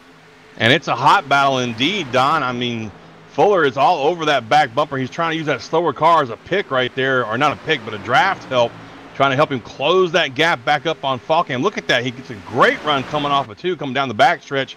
He's going to draft right up on that bumper of Falkham going down to 3 and 4. You're right. This is going to be, I think this is going to be the race for the lead once everybody else has to pit. Yeah, as long as we don't get a caution, I think these guys these are the two they're gonna cycle around, and these guys know it, and Fuller definitely knows that he's running out of time as the laps are clicking down right now. We got about I think we're 20 laps to go, 19 to go. Yeah, about 19 laps to go. Chad Cole is on the lead lap, by the way. He's tail end of the lead lap, but he's on that lead lap with a lot fresher tires than the leader has at the moment. He's up to, I think he's gonna run 17th. out of time. I think he's gonna run out of time. I really do. I don't think he's gonna have quite enough time to be able to get up there to be able to contend with these leaders. I think if when everything cycles back around, I really think Daniel and Justin are going to be two guys that are going to be watching, battling for the lead here. And Edson, don't count him out. He's right there in the mix also. Oh, that's true, yeah. Not quite up in there with those two, but he's right there. So if these two make any kind of mistake, Trey Edson's going to be there to pounce on him. And Trey Edson is currently our points leader, just 7 points ahead of Justin Fuller right now. So this is actually not just a fight for the lead on track, but a fight for the lead in the points as well. Yeah, I mean, he's definitely looking at having a good points night, and you know, if he sees these two guys make contact or have any issues, he's right there in the catbird seat to be able to take advantage of it. Matter of fact, I'm kind of surprised that he's not up there, pushing the issue a little bit. But Trey, as we know, is kind of a patient fella, and he's just going to bide his time. He knows he's got a few laps left to see if they make any kind of mistake. He is falling back quite a bit, though. Did he get loose or something? I think he was trying to get by that lap car Shawn Bounty there. Maybe he just lost a little bit of time in that last lap. I'm not really sure. Okay, yeah, I just noticed that the gap between himself and Fuller got huge right there. Didn't know why exactly. I was kind of watching the two up front, wasn't paying attention there. But I'll tell you what, Don, this is the longest run we've seen tonight, and these guys are definitely feeling it right about now. Yeah, these guys are definitely feeling. These guys with the older tires are definitely feeling this right now. Guys like Chad Cole that we were talking about before, he's worked his way up to 15th. He's on newer tires, so it's not so bad for him. But guys like Adam Gillen, Sean Castro, they're definitely feeling it right now. They are feeling these old tires, and they just basically just trying to get to the end. We're thinking that they don't have enough fuel to make it to the end. These guys are going to have to pit again, but we're going to see what their strategy is going to, how it's going to work out for them. Well, let's see. The last time Gilliland was on pit road was lap 71. So that's 63 laps on a tank of fuel. I'm not real sure he's got what it takes to make that kind of a stretch. No, like you said, he's just waiting for the caution to come out here. He's trying to just, bide his time, bide his luck. Maybe he'll get a yellow that'll drop at the right time for him or whatever. And, he's just trying to do whatever he can to maybe pull off a win here, steal a win. Oh, my goodness. Right in front of him, though, Jose Gonzalez almost ran over Steve Ritter right there. There was such a closure rate that he was not expecting. He had to turn hard left to miss him. So that was a little bit of a dramatic moment for him right there.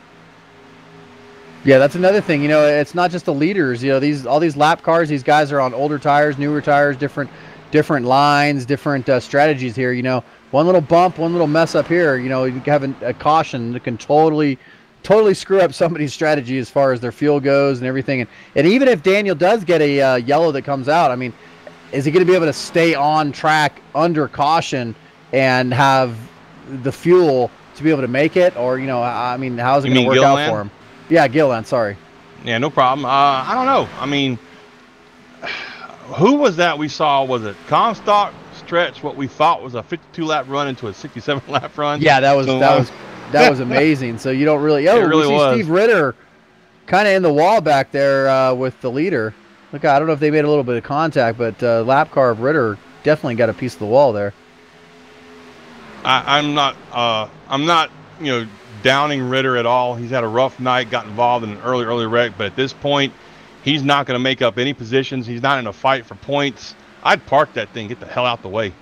Yeah, I mean, it gets to the point where if you're not going to gain any spots, you're kind of just another car out there for people to have to negotiate. So yeah, I kind of agree with you there. But he's just making laps right now. The car is pretty tore up. So yeah, got no front end. Looks like a little modified out there on Texas Speedway.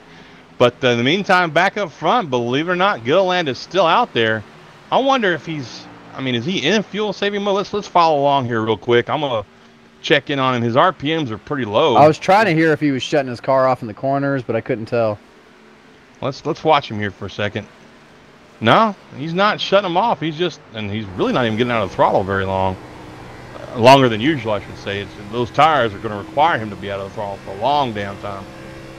We're on board with him now, folks, and as you hear him going through the turns, he's not cutting his engine off. He's really not doing anything special. So I think it just boils down to what Don said earlier. He's made his bed, and he's just going to ride this pony till she dies. Yeah, I mean, he's looking at like here, 10 laps to go here. So I mean, Yes, he's trying to get a win here at his home track. Castro's on pit road. Sorry, Don. Oh, Castro's on pit road. Okay, there we go. Castro's we got on pit road. He's had enough. Second place guy on pit road. Adam's definitely gonna have to follow him here soon, I would think. Gonna run out of fuel. Well, yeah. I mean that, and Falkingham's 12 seconds behind him now. I mean Falkingham's made his lap up. Yep, here he goes. Gillan's on pit road now. So that's gonna give the lead back to Daniel Falkingham. And folks, that's a whole new game now. We got the guy that's been dominant this whole race back in the lead, but he's got Justin Fuller right there on his back bumper, less than a tenth off his back bumper. We've got 10 laps to go this time by. They just took the flag for 10 laps to go. So Fuller's got to make his move now, Don. He can't afford to wait too much longer here. And he doesn't have anybody behind him to help with pushing him, to get past Falkingham there. He's got to do it all by himself. He's got to get that draft and just time it right. Maybe be able to get a good run going on the high side or on the low side there. These guys are both, they're on pretty far into their tire run here. So both these guys are dealing with older tires. It's not like they just came off pit road. Absolutely correct. Their lap times are 31.2. It's not too bad. I mean, compared to the 35s that Adam Gillen was running. But check this out, Dan. Look who's in 7th place right now. Chad Cole, and running almost running half a second faster than anybody in front of him. Yeah, he's had a great run tonight. If he can bring this thing home and 7th or even better than that, I mean that's a great run for him tonight, especially starting way back in the field that he as far back as he did. Well, he's definitely gaining ground on 6th place Dwayne Vincent right now.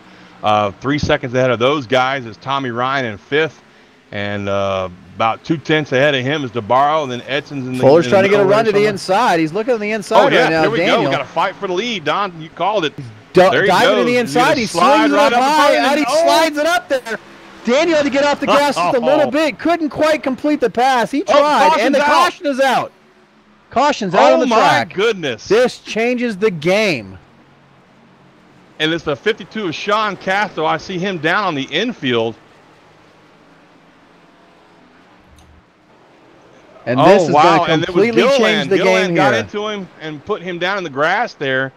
So that puts us under. Oh, my goodness.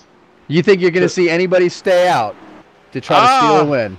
Well, it's all going to depend on what Daniel Falkingham does. I guarantee you. Well, whatever Daniel does, the guys behind him probably are going to do the exact opposite. So I don't really think Daniel, I mean, no matter what he does, I don't really think it's going to be to his advantage, because I think the guys behind him are probably going to pit if he stays out. I don't know. We'll have to see. In the meantime, as you saw right there on that replay, folks, that was Adam Gilliland and Sean Looks like Castro Daniel is staying out. No, Daniel's going to pit, and so is Fuller. Games people play. A lot of games being played here. A lot of games being played. Edson DeBarro, Calantoni stayed out. Oh, my goodness. This is going to be a heck of a finish here. It looks like we got a lot of guys that stayed out up front, and we're going to have some guys that came down pit road. Are they going to have enough time to negotiate through this field with those new tires? We've seen these restarts. They've been wild. We've seen 2-3 wide on these restarts. Now we're going to have guys with old tires and fresh tires in the mix.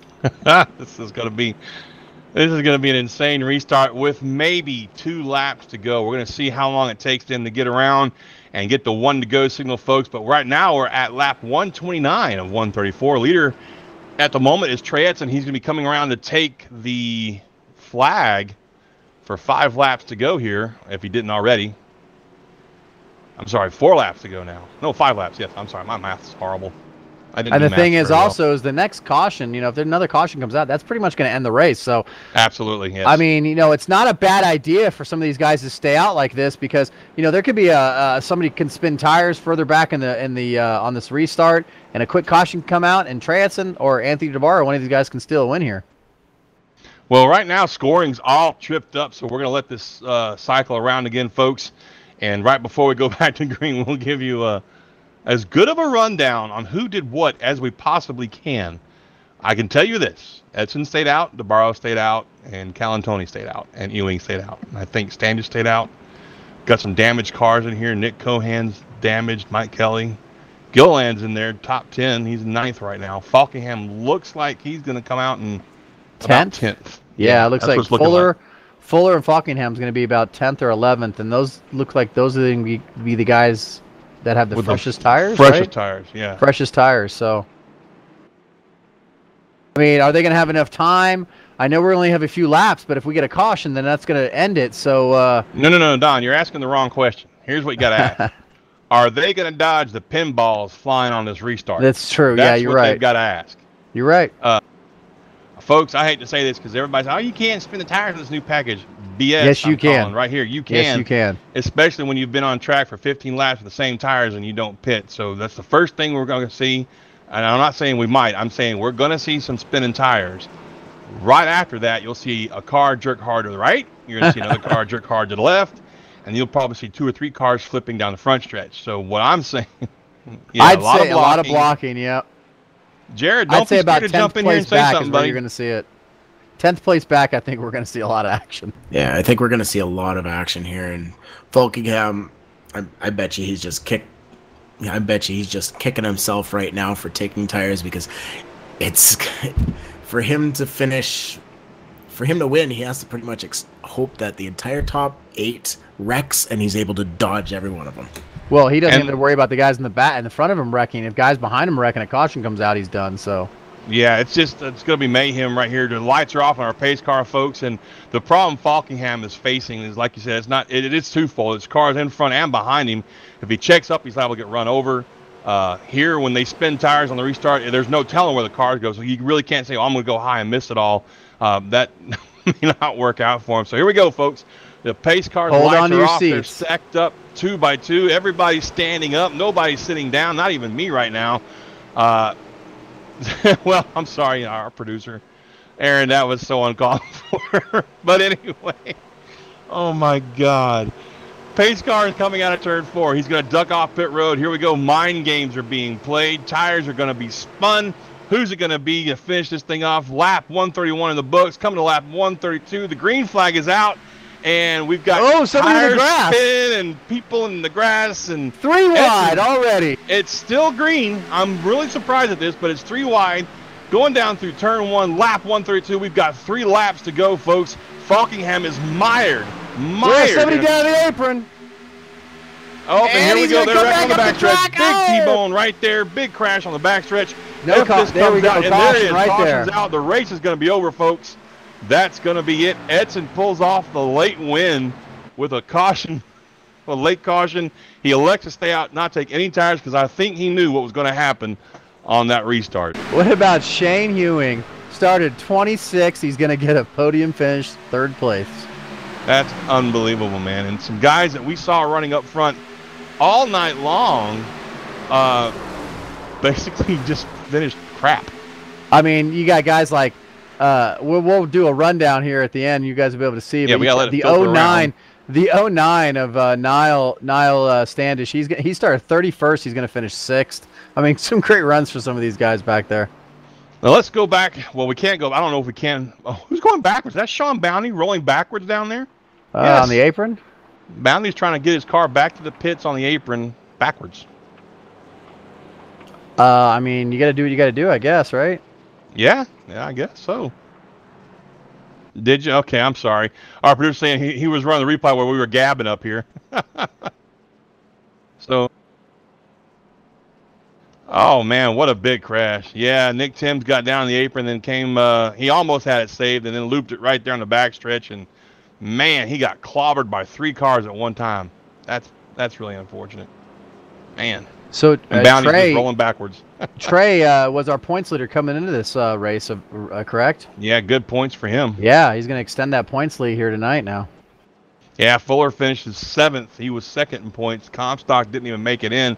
So I'm sure he's going to drop out, and we'll give an updated points from before we sign off for the night, folks. And the 39, Daniel, I mean, just dominant this whole night, this whole race. Just have a late race yellow, and then, you know, I mean, what can he do, you know?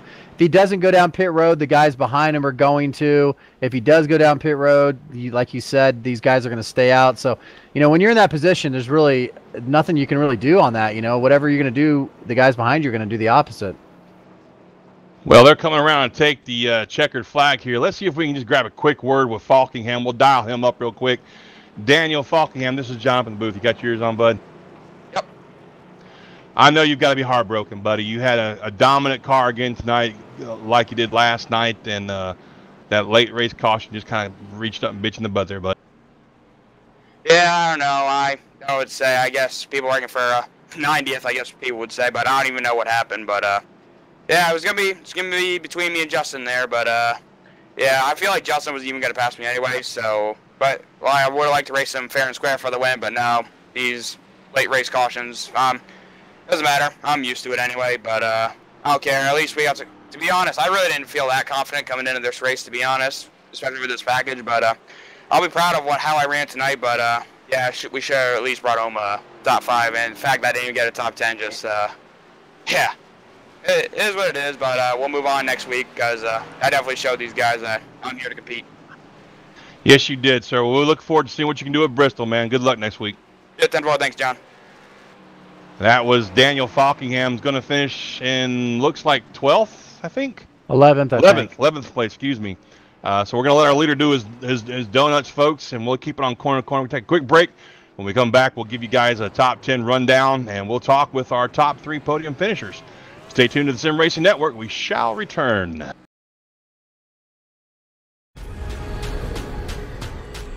The most realistic online racing sim ever made. This is iRacing. Detailed laser scan tracks, fully dynamic real world cars, and over 50 series to choose from. 6 online world championships offering over $100,000 in annual prizes. This is the original esport racing game. This is iRacing.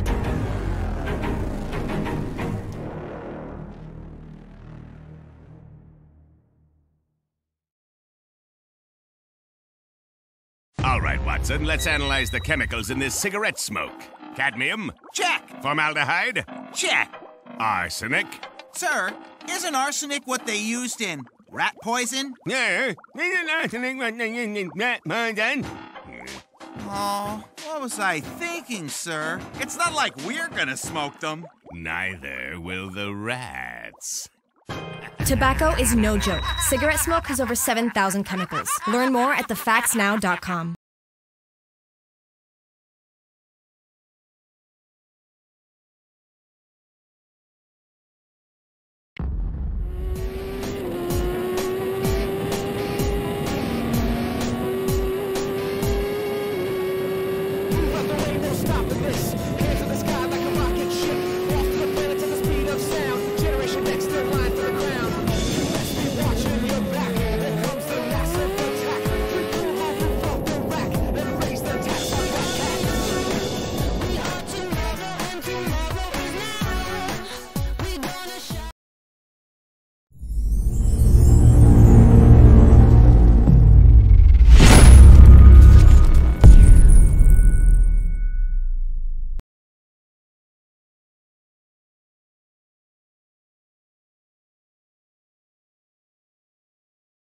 Welcome back to Texas Motor Speedway for the Sim Racing Network's presentation of the Sim500 Monday Night Transervice Cup Series.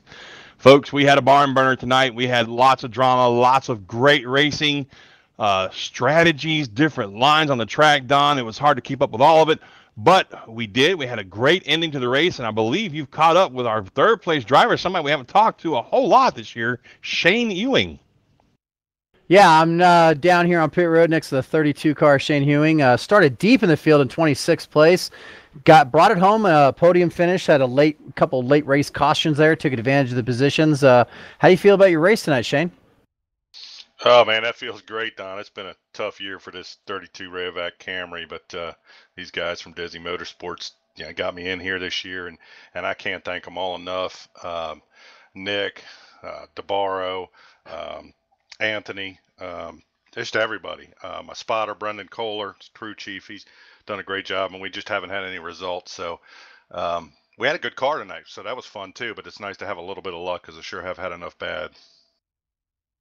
Yeah, tonight, we noticed a lot of guys, the draft is really important, which is not something you don't really talk about too much at Texas. It's something you talk about at a plate race track. And we noticed that, getting that run going into the corner with a guy either in front of you or behind you made a big deal tonight trying to pass, especially later on in the tire run. Just how difficult was it to make passes here at this track later on in the run? Passes were difficult because even though the groove moved, it would go from the bottom to the top and then kind of migrate back to the bottom. These guys here in Sim500, they're all so good. They know where the grip is, and as soon as you see one guy doing it, you're like, hell yeah, I'm going up there. And then when everybody's up there, you can't pass. So that's what makes it so difficult, but it also makes it kind of fun and frustrating sometimes too. Yeah, definitely. And I know I do believe you said your mom watches these races a lot. Is that correct? You want to say hi to your mom and any other sponsors, anybody that might be watching out there? Yeah, definitely got to thank my mom. She's been watching all year, and I certainly haven't given her anything to cheer about. So this one's for you, Mom. I appreciate you watching every week. I got to thank you guys for broadcasting this deal, Joey and everybody at Sim500. We have a lot of fun here, and we truly appreciate all the hard work that goes into doing this every week. Yeah, definitely had a great run for Desi Motorsports. Had a great run for your mom tonight, and yeah, way to bring it home and third place finish tonight for Desi Motorsports. Thanks, man. At least maybe they'll pay me for another week or two. Keep you on for a little while longer. There you go. That's Shane Hewing in a number 32 car, our third place finisher. Thanks for that outstanding interview there, Don. I want to give you time to run down and catch up with DeBarro there. Shane had a good night, man, and he, like you said, he hadn't had a whole lot to have his mom cheer him on about, but he brought himself home a dang good top 3 run tonight, staying out of trouble. I believe you've got up to DeBarro there. Yeah, I'm here with our other Desi Motorsports competitor, 2 of them in the top 3 tonight. Anthony DeBarro got the pole, started first tonight, but came 1 spot shy of being able to get that win. And how do you feel about your race tonight here at Texas Motor Speedway, Anthony? Oh, I mean, we got lucky there to move up to second there. I think we were going to finish 4th. If not, I got a little damage, probably on restart number 2, maybe 3 there at the beginning. I think that just really did my car in, with how tight everyone is. You get any damage, you're sitting duck. Yeah, definitely. And I'm seeing tonight, had a pretty good run for Desi Motorsports. I'm seeing 2nd, 3rd, and 4th all right there in a run. Were you guys, trying to work together tonight? Because I know this draft is really important, be able to get guys past the guy on the low side to be able to make passes and everything. It looked like aero was really important tonight as far as trying to make passes and making moves on guys. Yeah, it's all honestly, you get out there and you just try to make people get in your wake behind you, like watch where those fast lines are going. Like it would move up, the grip would be up there, the track would get hot, then the line would come back down. It was just a game. I mean, I think clean air has something to do with getting away though, because when I'm with the second there on that 1 restart, I really was able to just hold my own up there. But when I was back in 8th, it was a different world. Yeah, definitely. I mean, still had a good run tonight. You got any sponsors, anybody that might be watching, any fans, teammates that you want to mention or give a shout out to? Yeah, we got Brandon Kohler came on, helped us out, crew chief, a little bit. It's been helping a lot, just concentrate more on the driving thing and let him do the strategy. That helps a ton there. I mean, on the end there, that call to stay out, that was all on the drivers. He let us up to us. But I knew if someone took 2, it was going to lead to a caution. I think ultimately that's what happened. But it was a good night. We'll go to Bristol and hopefully we survive there. Yeah, definitely a big change from Texas to Bristol. Basically just going to survive for that one. Good points night for you tonight, Anthony, and great run for you tonight for Desi Motorsports in 2nd. Yeah, good job up in the booth there. I appreciate it. And that's Anthony DeBarro, our 2nd place finisher in the number 27 car for Desi Motorsports. Thank you for that interview there, Don. I have caught up to our race winner. I am down here in the Trans Cup Service Victory Lane. Trey, you little sneaky guy, you snuck one out there, huh? Yeah, man, it's like the 5th time I've stayed out. It's the first time in this league. It's the first time it's worked out. I'll take it.